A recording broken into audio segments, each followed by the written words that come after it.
We go to Arsenal. 4 points clear at the top with 12 games to go.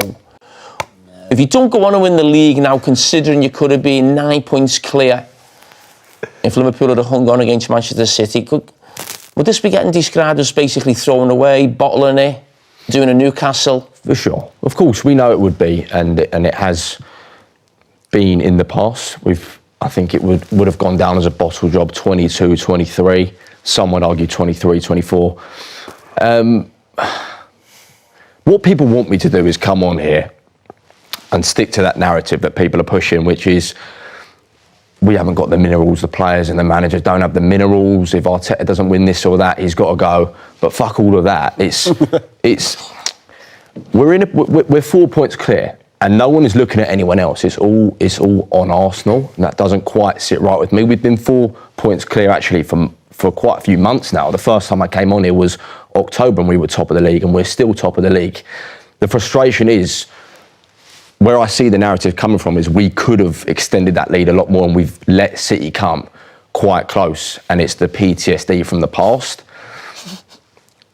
Why are you laughing? You lost the league this round. You're scared, man. I am a little bit scared. Look, You look scared. I'm a little bit scared. Yeah. The reason that I'm nervous is, look, like I said last time I came on here, I said that no one doubts our quality. No one doubts that on our day, all of our footballers are borderline world class, if not world class, in our starting 11.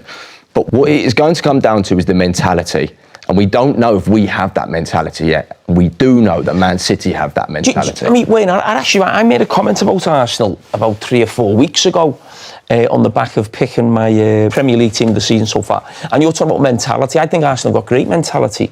But do you think there could be a lack of quality in the final third? I said that about when I watched Arsenal. I don't think they've got an absolute superstar in the front 4 or 5 players. I thought Saka and Odegaard were going to get there a couple of years ago. I thought they're ready to sort of almost become the best player in the league. You know, you were that for Man United, but you win leagues, you'd be the best player in the league, or Ronaldo would be, Salah would be for Liverpool. I don't think Arsenal have got one of them. So when you're saying mentality, I think what could stop them is actual quality. Yeah, no, I agree with, they haven't got an out-and-out superstar world-class player you pin everything on. But I think what we've seen over the last 3 years is they know how to win games. So they've shown you actually don't need that. But for me, I think what's happening is the Arsenal fans, the ex-players coming out are actually killing them. They should stay silent and let everyone else talk. I heard Martin Keown on I knew you were going to say. I heard Martin Keown on TalkSport saying having a 6 point gap is better than 9. And I was like, what are you talking about?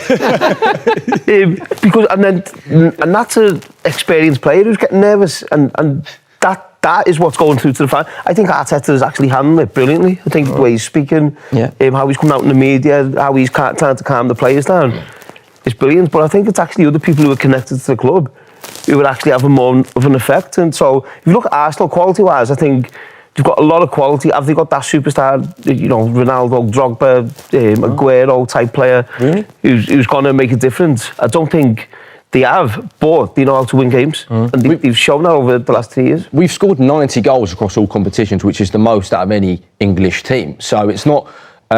look, no one's denying that we haven't been ruthless in the final third, but our goals do come from somewhere. What I think... Come from corners and goals, man. Yeah, but it's worked because we're top of the Premier League, top when of you the say Champions somewhere, League. You might as well just name. Yeah, but there's a lot of goals. It's 90. We've not scored the most in the league. You got second most in the league. Okay, but you're second in the league 4 now. Yeah. So it's we'll keep it warm. It's been working. But what I think we haven't developed since the first year that we bottled it is our ability to win games of football that we probably shouldn't have won. And that is what scares me about Man City. That is what I think is the difference between us. I don't think there's too much difference in quality between us. I think it'd be a great game. We'll see it coming up soon. But you look at City the other day, 1-0 down, 84th minute, 6 minutes to go plus added time, and they turn it around 2-1. They had absolutely no right to win that game, and they did.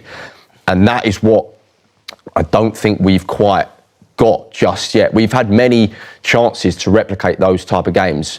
Growing up, I've only ever seen United, City, Chelsea and Liverpool lift titles. And if you go back to all of those seasons where they won the league, you can pinpoint a game that won them the league. There was a game that they shouldn't have won, they had no right to win. We haven't quite done that yet. We haven't quite got a game that you could look back on and think, that game is the one. I remember Chelsea at the Etihad, 2017. Yeah. You rocked up, down, beat them 3-1, and you left as champions that day, in my opinion. And that is what's frightening about Man City. But it's in our hands. 12 to go, 4 points clear. Every game's massive. Every point is so precious. And I do back us to do it. Are you worried about the North London derby coming up? I'm worried about Wolves first. I think Wolves will be a tougher game than Spurs. I think the NLD will be a good game. Its form goes out the window, although we have taken them for a dog walk in the last 6 or 7. But it will be a tough game. What do you reckon, Flav? Flav, you all right? I think we're going to beat you. That's what I think. I think you'll be bang up for it. I think that the home advantage will definitely be a big thing. You know, new gaffer on the touchline, bit of music beforehand. But Look, it ain't even about win. Like, if we just take anything from you, that's going to be a massive problem. Yeah. I'm not particularly worried. I think you've got a lot of injuries. I think our quality is enough to get past it. In my opinion, this might sound a bit cliche, it might sound a bit outrageous, but I think whoever wins that Carabao Cup final will go on to win the league, because I think the momentum shift will be massive. Yeah. But then you meet us again, don't you, in the quarterfinals if you spoke of for the Champions League. And then in the league. So I think that 3-4 week period is going to be huge. I mean, it's going to be huge. Whoever goes through that it's a big psychological thing, and also we're desperate for a trophy. We haven't won a trophy in a long time now. I think for City and I think for Pep, he couldn't give a shit if he wins the League Cup. It's more of an ego thing for him. He doesn't want Arteta to have one up on him going into this little run-in. So I think it's a massive game. I think it goes more than just a League Cup trophy. It's a big momentum shift. I think we'd all agree that we think Arsenal are the best team.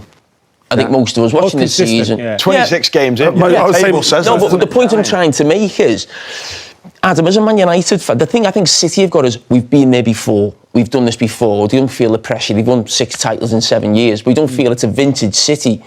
But have you watched Man United teams of the past where throughout the season you felt like you weren't watching the greatest of Man United teams, but they'd end up winning the league just through a sheer sort of Ferguson speed and so. Could you see a situation like that where actually City do win the league, even though most people think Arsenal have got the best squad, have got the best team, just through, as I said, what Manchester United maybe did in certain seasons, maybe just mentality got them over the line.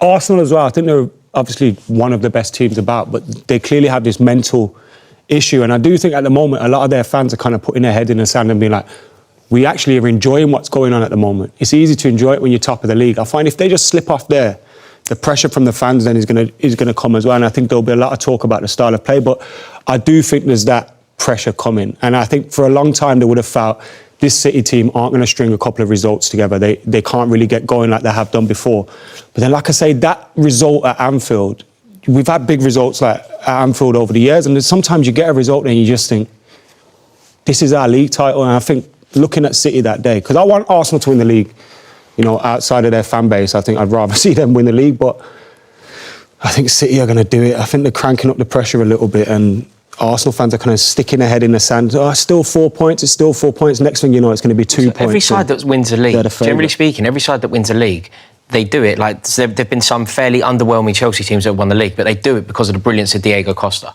They do it because of the brilliance of Eden Hazard.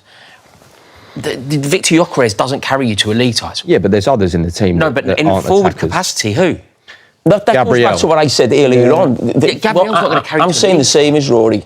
I still think Arsenal win the league, but my point is the same as Rory's. When you're picking a team of the season, the team who win the league normally the centre forwards or the wingers. Like, it's not true. It's not true. There's been plenty of Man United teams in the past where that you weren't in that won the league, that Scholes was in, and there was no other attackers in the league. Now, one of the most underwhelming Premier League winning seasons for us was the 19th title. You double 19. But Berbatov scored 19 goals that season. He was still top goal. I think he was joint top goal scorer. Gyökeres is on. It was a bit underwhelming, but he's still top goal scorer. Gyökeres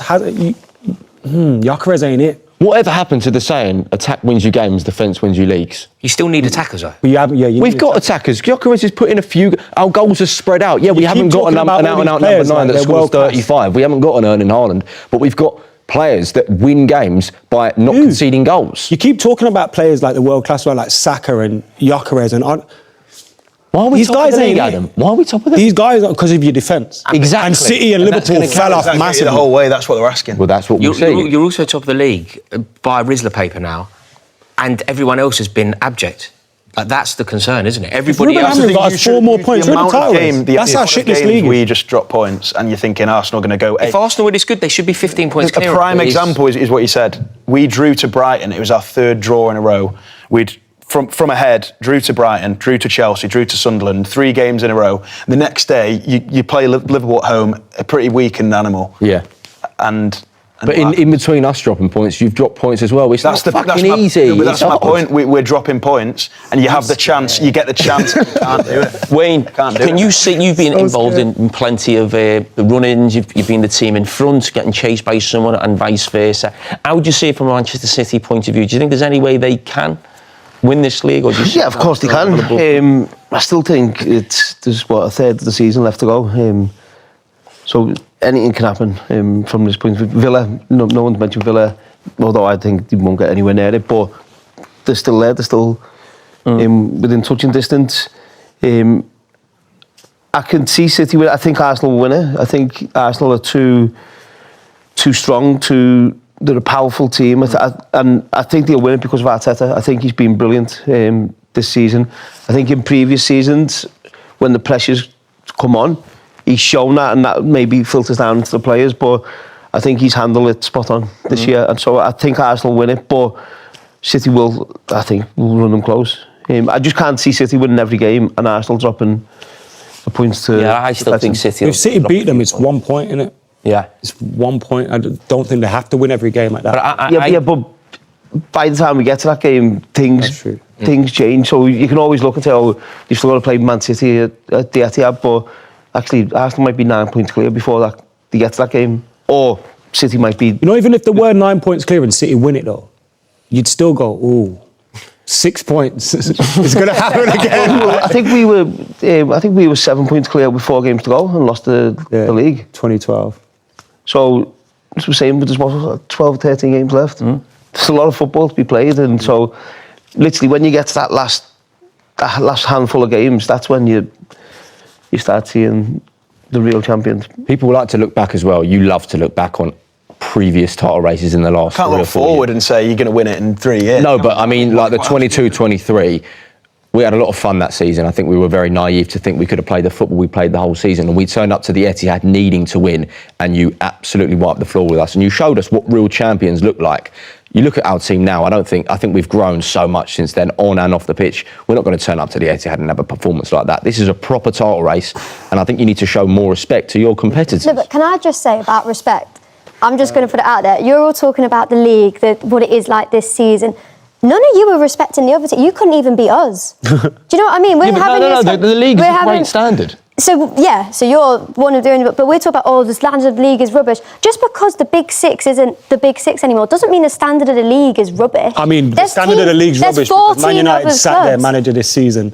Ruben Amorim was one of the worst. And if we had 4 more points from him, we're probably in a title race. As we know, Man United are the only team in the league. The fact of the matter is, the football is not just the Big Six anymore. No one's saying that. But you're talking about, when we're having this conversation, we're talking about Liverpool, we're talking about City, we're talking about these games changing it. You couldn't even beat us. Well, there is a lot of Big Six fans sat here. Yeah, and you need to start looking down. Why do we have to respect each other? James back with us. Look, Arsenal through to the 5th round, but my goodness, Mikel Arteta, it's no surprise that he's worried about injuries, is it? Worried right now, and you'll see here. Hopefully you can hear me now. You'll see here a few of the current injuries. We're going to hear from Mikel Arteta in just a second as well, but just update Kai Havertz. He's got a muscular injury. He had a long spell on the sidelines with a knee problem, picked up on the opening weekend of the season against Manchester United. Mikel Merino pretty much ruled out for the season. Ricardo Calafiori went down in the warm-up. That's the second time he's gone down in a warm-up this season. Went down in a warm-up for Brighton earlier in the season. And Martin Odegaard's picked up a variety of different injuries injuries. She had the shoulder problem, had a knee problem, and it seems like another knee problem they picked up against Brentford. The injuries are piling up. Some good news for Arsenal fans. Ben White, who went off in the game against Wigan, actually posted on his Instagram last night and said 3 points, no injuries. So there's some positive news. What I would put out, these three in particular, the physicality that all three possess, the height, it's been such a key part of Arteta's success this season. Without those three, that takes away a big threat that Arsenal have. So look, worries for Mikel Arteta, and this is what he said after the game, the FA Cup win over Wigan yesterday. Him and Ben is the only doubt. We have to wait and see in the next 48 hours how things develop. Just on Martin, was he rested today or was he injured? Or? Yeah, with Martin we have to wait and see. Obviously he picked that knock on the action where we conceded the goal, and he wasn't fit for today. Before it was the strikers, then it was the defenders, now it's the midfielders, but we are still coping with that. But yeah, we need some players back and fit, and to give us as well not only numbers but different options in relation to the opponents that we have. So the quicker they are, the better.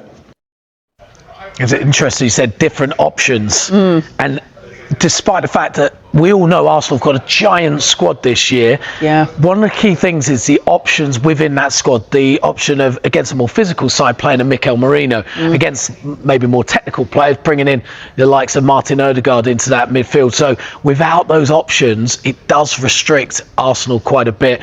Max Dowman, the young, was 15, now 16. He's been out for a while. He's supposed to be due back in training this week, so we'll wait to see his development back in the squad. Ethan Nwaneri out on loan to Marseille. I'm sure Mikel Arteta perhaps regrets it a little bit. It seemed to make sense at the time, but injuries do happen. It does change things. Yeah, look, Bukayo Saka was a late addition to the Arsenal team after you mentioning there. Obviously, Calafiori pulled out in the warm-up. The England winger, now he played in a bit of an unfamiliar role, didn't he? Yeah, very unfamiliar actually. And I think for Arsenal fans, it was quite good to see because they only played the one proper central midfielder in Christian Norgard. Bukayo Saka we're so used to seeing on that right-hand side. I mean, actually was a left-back when he broke into Arsenal's team, but he cemented himself on that right-hand side, but he played centrally. And it was so interesting to see the interchange between him and Noni Madueke on the right-hand side. And I think it would have confused Wigan, particularly in that first 30 minutes when Arsenal got all their 4 goals. Probably a big part of that was actually the positioning of Bukayo Saka in that right attacking midfield spot. Eberechi Eze on the left and floating a bit deeper too. But it was interesting to see him play there. He played 45 minutes. He's had his own injury problems, Bukayo Saka, but 45 minutes under his belt, probably preparing him for a busy week for Arsenal. And Mikel Arteta spoke about Bukayo Saka after that game too. Well, it's more central, it's closer to the goal. It's a bit more difficult for the opponent to get his reference constantly. He can interchange position with a wide player as well. And he's so good at picking those spaces. And when he's there, he can really hurt you with the ball. Something you've been looking to try? Something that's a possibility, and I wanted to try it, and we might use it in the future. So still so many games, competitions, and different scenarios to play in the season, and that's a possibility that we have. Well, Arsenal are in action next against Wolves in the Premier League. That's live on Sky Sports Main Event from 7:30 p.m. on Wednesday, and then all attention turns to this one. It's the North London derby. Arsenal facing Igor Tudor's Spurs. That's on Sunday from 4 p.m. on Sky Sports Premier League.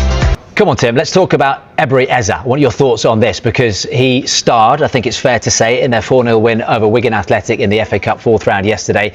But he's found game time in the Premier League limited of late. Is Mikel Arteta holding back one of England's brightest stars, Tim Sherwood? No, of course not. I think it's up to Eze to fit into the Mikel and the Arsenal squad. It's a pretty similar situation to what Jack Grealish had when he went to Man City. You know, like almost a one-man team. You know, when they're the main man, like he was at Palace, and everything revolves around you. A bit like when Jack was at Aston Villa. All of a sudden, you have to get used to playing in a team environment. The structure you have to get used to. It takes time, even though Eze's played in the Premier League before. And not only that, when he was playing at Palace, no one's sat back in that low block what he's experiencing time and time and week after week at Arsenal, you know, and that's them spaces where he used to operate in behind the midfield have got tighter and tighter. So he has to work on his game. He still needs to develop. They will find a space for him. I believe he's a very talented boy. I think he's probably in that number 10, traditional number 10 position. I think he's the most talented one we have, you know, along with Cole Palmer. Morgan Rogers is obviously a little bit different. Bellingham, you know, he's the one who drifts into the box, anticipates where he can score goals. I think he will get it right. It's just going to take a little bit of time, and more time than they thought. But I think he'll play again at the weekend. If you've scored a hat-trick in your last game in the North London derby, I think Mikel, because of injuries as well to the squad, I think he'll throw him in again at the weekend and see how he gets on. Yeah. We'll come to you. Right at the back, we'll kick off with James from CBS. Hi Miguel, first of all, your views on the game overall? Well, very happy, obviously, with the results and especially the performance, the way we started the game. You really want to show how much you want it when you play against this kind of opposition in the cup, and we certainly had that attitude. And then I was a bit surprised with the level of cohesion and connections very early in the match, because when you make that many changes, that can be a part of the game that can be lacking, but certainly wasn't. And we scored some very, very good goals, and I'm very pleased with that. Obviously with Ricardo coming out, you could maybe brought in Declan, Piero or Martin, but you played Bukayo in sort of more central areas. Is that something you've been looking to try, and how did you think it worked? Yeah, that's something that's a possibility, and I wanted to try it, and we might use it in the future. So still so many games, competitions and different scenarios to play in the season, and that's a possibility that we have. Yeah. Tom, Reach. Okay, just two quick ones. Quickly on Ricardo, what's the situation with him, and is he okay? Yeah, him and Ben is the only doubt. We have to wait and see in the next 48 hours how things develop. And you might remember a press conference a couple of years ago where we talked about goalkeepers and substitutions in games of goalkeepers. You said in the right moment you would make a change. Yeah. Was today that day? No, this was a different context. I think a different moment that I was referring to a few years ago. But I think everybody has to feel that he's got a chance, and if there are players, one of them will be Tommy, for his attitude and the way he helps everybody every single day. So we had a chance to play in some minutes. We have to try to do it, and I think he was very happy. Hi Mikel, just another one on Bukayo, because he's played there before, I think during the lockdown kind of seasons. What do you like about him in those areas compared to when he's playing off the right? Well, he's more central, he's closer to the goal. It's a bit more difficult for the opponent to get his reference constantly. He can interchange position with a wide player as well, and he's so good at picking those spaces, and when he's there, he can really hurt you with the ball. And when you say you were surprised by the cohesion, was it him in particular, or? No, there were a lot of them, and most of them they haven't played that much together, so that's not easy. But some of the goals were exactly what we wanted to do. Matt Standard. Hi Mikel. It looked like the plan was going to be to give Miles minutes in midfield today. Obviously you couldn't do that for late change. How frustrating was that to not be able to do that? No, that was another learning moment, and I always tell them, be ready, because in the role that you have, it can change any minute. And Bukayo had to be ready, and he was made aware of that very, very, very late. But you need to understand the position, you need to understand the global intentions of the team, and if you do that, then you can perform, and I think Matt had a really good game. Ed, go ahead. Hi Mikel, two great assists from Eze today, but those two goals, pleased that a confidence booster for him after a difficult week. Yeah, some superb balls, and his intentions, I think the risk that he took in the final third, the amount of shots that he tried to